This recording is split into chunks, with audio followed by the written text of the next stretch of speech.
చెల్లె నమస్తే. ఇప్పుడు ధర్మేంద్ర ప్రధాన్ మొత్తానికి రాజీనామా చేయకపోతే ఇంతలా చేస్తున్నా కూడా ఆయన అసలు రెస్పాండ్ అయితలేడు కదా.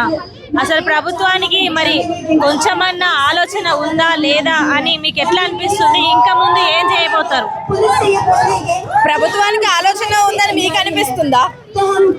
ఇప్పుడు ఇంతమంది పిల్లలు చనిపోయారు, ఆ ప్లేస్ లో వాళ్ళ పిల్లలు ఉండుంటే శాంతియుతంగా నిరసన చేస్తున్న వాళ్ళ మీద లాఠీ చార్జులు చేయించారు, టియర్ గ్యాస్లు వదిలారు, అలా బ్యారికేడ్స్ లో ఎలక్ట్రిక్ షాక్ తగిలేలాగా అలా అరేంజ్ చేశారు. ఒక్కసారి ఇమాజిన్ చేయండి, ఆ ప్లేస్ లో మన పిల్లలు ఉంటే మనకి ఎంత గుండె రగిలిపోద్ది.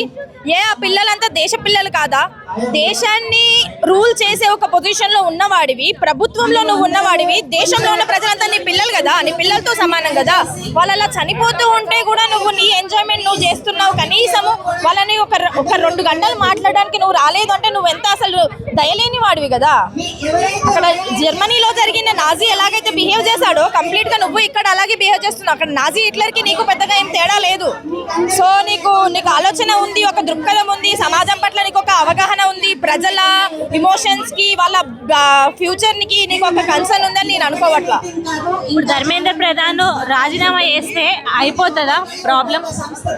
అట్లీస్ట్ మనం ట్రై చేయాలి కదా. ఇప్పుడు ఒకరిని మనం ఎన్నుకున్నాము, వాళ్ళు 100% ఇవ్వలేకపోతున్నారు, పైగా ఫెయిల్ అయ్యారు.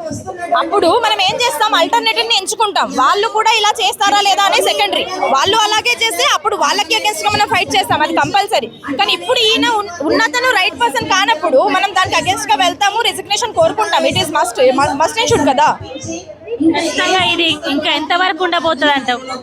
డిమాండ్స్ పెట్టాం కదండి, ఆ డిమాండ్స్ నెరవేరేంత వరకు ఇది ఇలాగే సాగుతూ ఉంటుంది. ప్రొటెస్ట్ అణిచివేయడానికి ఇప్పటికే చాలా రకాలుగా జరిగాయి, ఆగిపోలేదు కదా.